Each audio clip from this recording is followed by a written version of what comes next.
You grade cards. like a girl!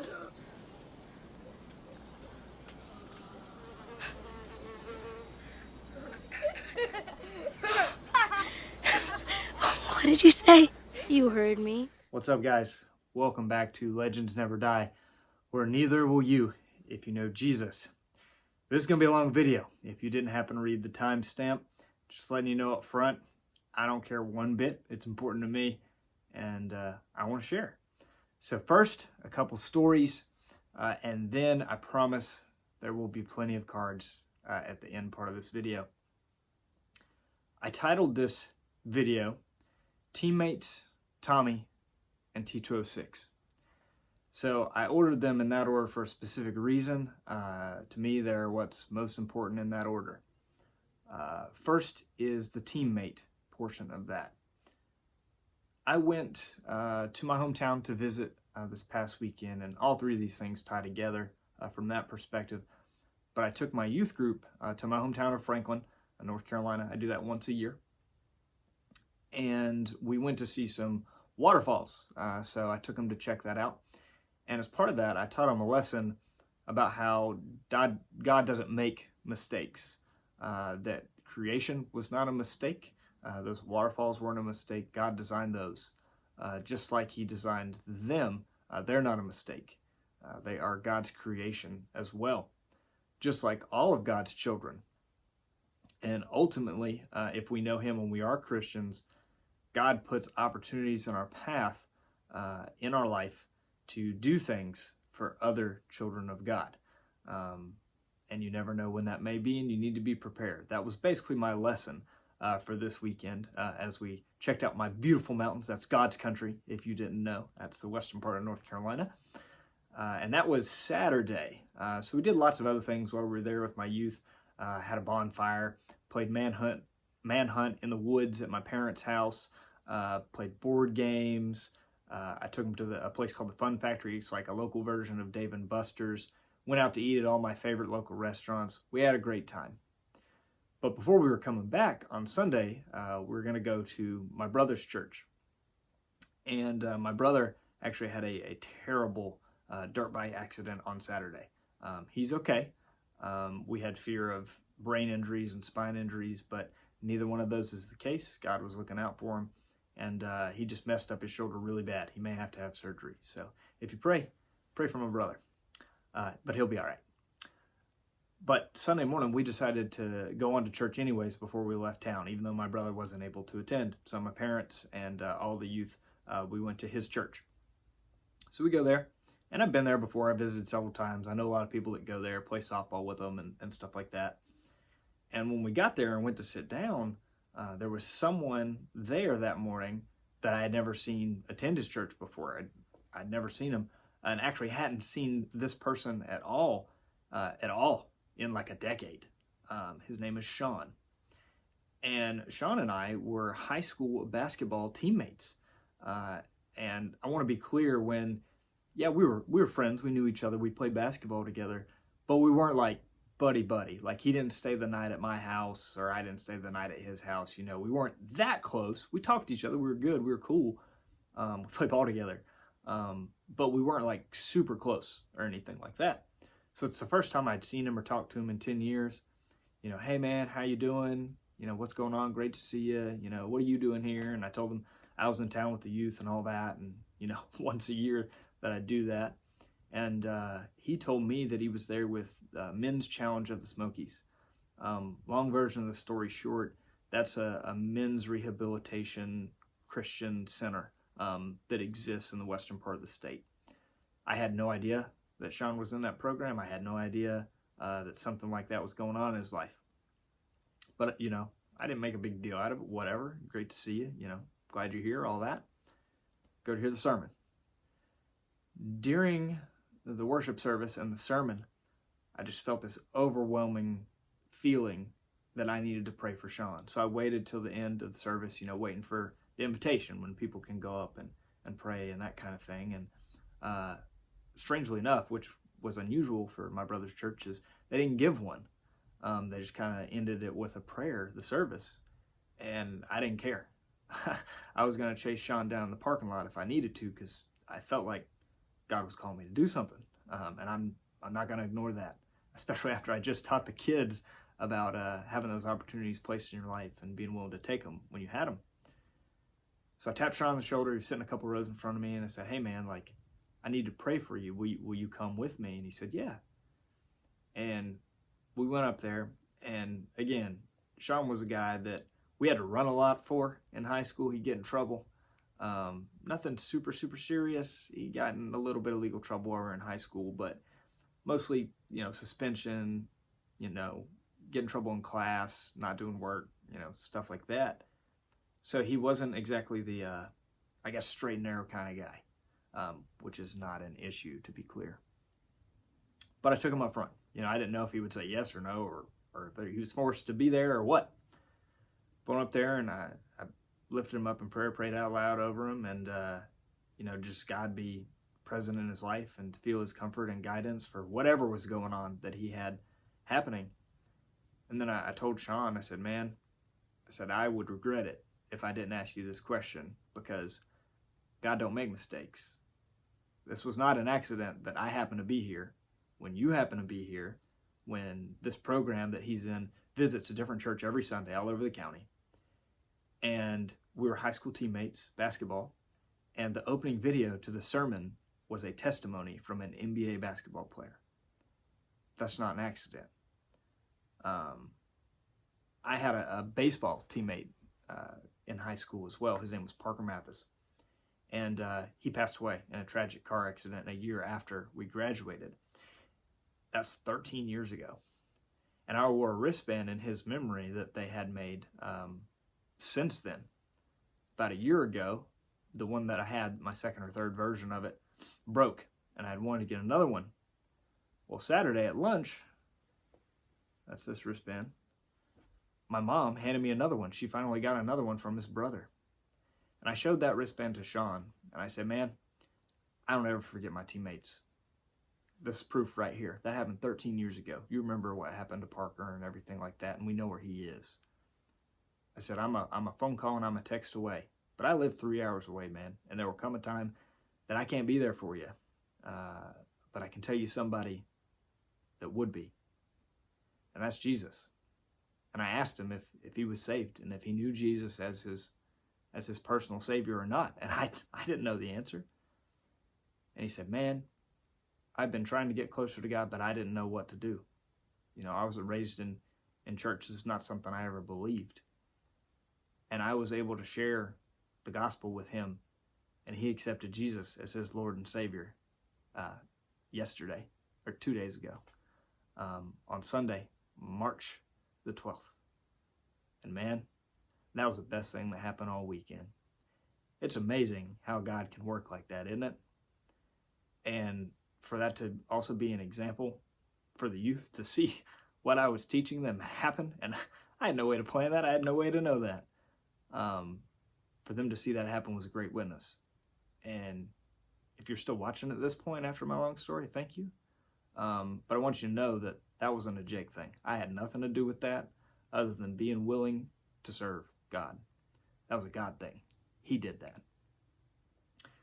But that ties into being in my hometown, because not only do we do those things, I got to see my cousin Tommy. And I haven't talked about him a lot before on my channel, but he is about 10 years older than me, and he collected when I started collecting as a kid, and still did as an adult. When I was in my early 20s and still living at home, he was still collecting in his early 30s then. He served in the military, spent some time overseas, came back, bounced around a little bit. Long version of the story short, he didn't really collect anymore. And I thought he'd gotten rid of everything. And last year at Thanksgiving, I just brought up cards and was talking about him because I knew he'd know what I was talking about. He collected a long time. And he said, "I still have some of my stuff." And I was like, "What? I thought you got rid of everything." And he's like, "No, I've still got them. Don't know what I want to do with them." And I'm like, "Well, dude, if you ever want to move them, let me know. I'm interested. I don't know if I can get them or, get them all or part of them or whatever. I don't remember everything that you had. Let me know." fast forward to like 2 months ago. He said, hey man, I found them. I want to move them. Let me know the next time you're coming in. Take a look at them, and we can go from there. I said, okay. And that's when the third component of this comes in. And I'm going to say that I'm not made of money, and I did not purchase these outright, but I'll also say that they were not a gift for me. I did not inherit them or anything like that. I'm just going to leave it as I'm very blessed, and I'll thank you to my cousin Tommy for being willing to sell them to me. And this is going to be a rabbit hole that he has inspired that I never thought that I would embark on, and that's T206. Let's look at the cards, and I'll keep talking through that after we're almost 11 minutes through. Let's get to the cards. All right, there's a lot of ground to cover with these cards, and I mentioned T206 already, but I am going to show you guys a few things that came in my cousin's collection that he had left over that were not T206s. This stuff is really sentimental to me because my cousin means a lot to me, and he did a lot in my collecting life as well, taking me to card shows, helping me set up at my first show, buying me stuff for my collection. It's hard to believe it took me this long to get into vintage, considering what he was interested in. But let's get into it. I'll talk a little bit about that as we go. The first item is a 5-star Hank Aaron autograph. We're big Braves fans. He is too. This is the only modern card that you'll see, but that's in his collection. I've got several Hank Aaron cards autographed. I originally said I would get rid of this one, but I don't know if I'm going to be able to do it because it was Tommy's. He had this 1951 Topps Redback Yogi Berra, and I remember him teaching me about that set and it being the first Topps set. And I remember this item too. Couldn't believe he still had it. It's an unopened 1951 Topps Redback pack. You can see it's still sealed there. If you hold it up to the light, you can see it a little bit there, the Redback itself. But you can see that. You can't tell what player it is, but you can tell there's a card in there. Here's a 1952 Burke Ross of Johnny Mize. I'm gonna save that. I remember him pulling this at my first national. He bought this in a Heritage Originals box where you could get an original T206 with an autograph, and that's Otto Nabe with his autograph. I was with him when he pulled that, so that was really cool. Now the rest of the way, these are going to be T206s. And because of this coming into my collection, I'm going to pursue the monster like a psychopath. 520 is considered a complete set because of the existence of the really 4 tough cards, Wagner, Plank, G, and the other one I can't remember off the top of my head at the moment. I'm going to learn a lot about this set as we go. And a lot of them are graded, which is shocking. But that's how my cousin had them, so I'm gonna keep them graded. I'm gonna try and go through some of these pretty quickly. I don't want to bore you guys and it take forever, but there's Al Bridwell. For those of you that care, that's my highest graded. It's a PSA 4. And Hope Ferris. I'm learning about the different backs, the different factories they came from. Really cool catcher card there, Mike Powers. And the different rarities, the different back runs you can do, the different variations, like that one says with bat. There's a Rube Oldring fielding. They'd have different poses. different backs. Like, for example, this is a Sweet Caporal 150 with factory 649. That's different than the other factories. It's a Brooklyn player. Let's put one of these in the background. Like this guy, Simon Nichols on knees, not kneeling, Don, sorry if you're watching. But that's close to kneeling, so we'll put that up in the background on the stand that he made me. Got Glenn Liebhart. This is a Sovereign back. It's pretty cool, a little bit different. I think it's 40 different backs that there are, or 39. Whitey Alperman, there's a Piedmont 150 subjects. Here's a Tubby Spencer. Boston. That's a Sweet Caporal 150. Jimmy Williams. I have to check some of the backs because I can't remember what they are if they don't say it on the flip. There's so many. There's the Hooks Wiltsey no cap. This one's a Sweet Caporal 350 subjects. It's cool. And then, you know, there are the, sorry, there, hit the camera. There are the portrait cards, you know, as opposed to the, quote, in action, if you will. There's a red Ames. Another portrait, Billy Sullivan. And you're probably thinking, good grief, Jake, that's a lot of T206s already. Yeah, you're not kidding. Dode Chris, it's a cool throwing pose. Frank Owen. And I'm really probably not giving these cards their due as fast as I'm going through them, but there's a lot to get through, guys. Here's a Harry Lumley. Brooklyn, which those are cool, and those are popular. Here's one of the horizontal cards, which is Danny Murphy, throwing. That's one of the interesting things about the monster. There's so many different ways you can collect it. The back variations by teams, the horizontal cards, the whole set itself if you're a psycho. Ed Abacchio with the brown sleeves. Pretty cool. So those are all the first round of graded ones, I guess we'll say. Then I got some raw ones. Got really beat Fred Parent. My cousin Tommy had a lot of the Cubs cards. Sorry, it's not focusing very well. That one's Nap Rucker. And if I notice any of the unique backs on these, I'll try and show you guys. Happy Smith.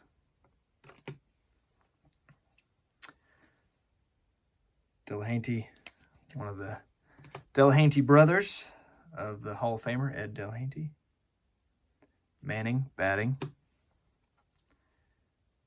This guy's name was Hunky Shaw, played for Providence. It's pretty cool. I think this one was Shadberry. There's two different berries. They only have their last names on the front, so can't remember them all yet. I haven't memorized this stuff yet. I never thought I'd be collecting this set. This is Jake Weimer. Richie. Boston. This is a pretty sharp one. Bill Burns. Chicago Cubs. Spade. No, not a spade, like a playing card. T206 card. Bransfield. Guess you guys could pause if you wanted to see any of these. Sweeney, New York. I believe that was Jeff Sweeney. Gilbert. This is Red Ames. I showed you the portrait earlier. That's his hands at chest. There's also a hands over head. Hahn. Jones. Another one of the horizontal cards. There's Dunn. Cool image there. With him diving. Here's I think it was George Hemphill. Chemnitz with arms folded. Cool portrait of Arndt. And most of the backs of these are good, guys. This is the only one that's skinned, if you will. Or it's been put in a binder or scrapbook or something. McQuillan, ball in hand. Mike Donlin seated, which is pretty cool. Here's a emo batch. It's a portrait. That was George Brown.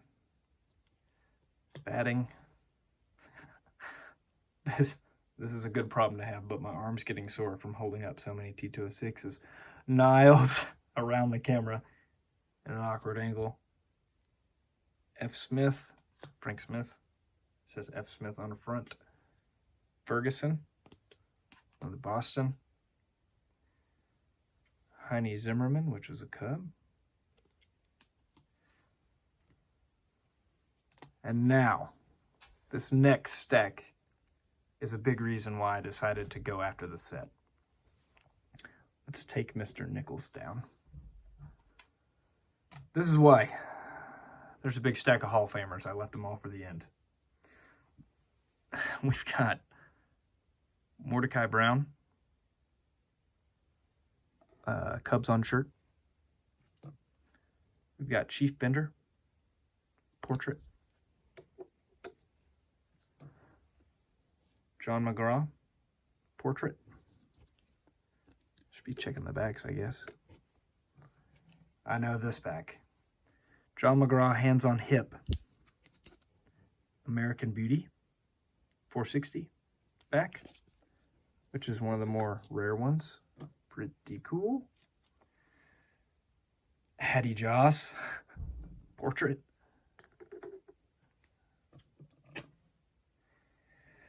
Nap Lajoie, throwing.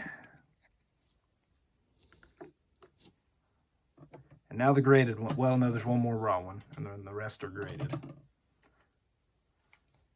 Frank Chance, portrait.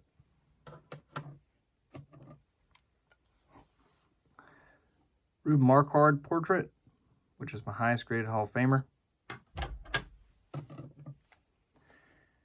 Johnny Evers with bat, Cubs on shirt.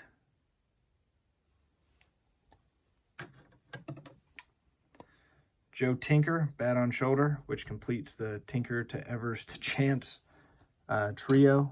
I remember my cousin telling me that story growing up several times.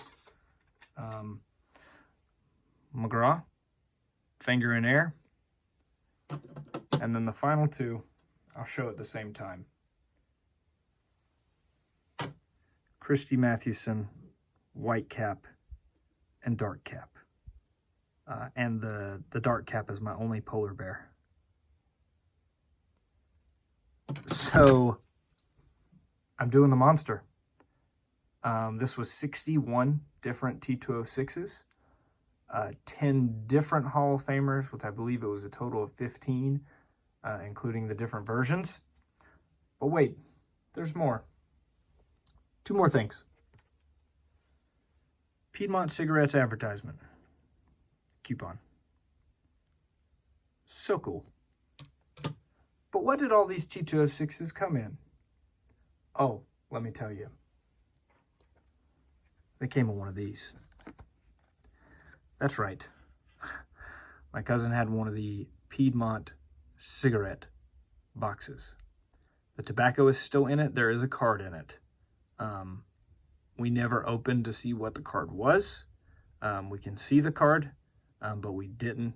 We're sure that it's not a Wagner, because if somebody opened it and there's a card still in there at this point, they probably checked. But we didn't want to damage anything on the inside, and I'm going to do the same. The cool thing about this is it is the 1909 Piedmont box from Factory 42, which is one of the rare factories. And fun fact, it was in North Carolina, which is where I live. This thing is so cool. It says Factory 42 there, North Carolina on it. It says Allen and Ginter branch on that sticker on the right. Cigarettes and the like sales stamp for the cigarettes. So cool. So thank you guys for watching. I hope you enjoyed checking out this video about teammates, my cousin Tommy, and T206 and what he has gotten me into, unbeknownst to him. Thanks for watching, guys. Keep collecting, and God bless.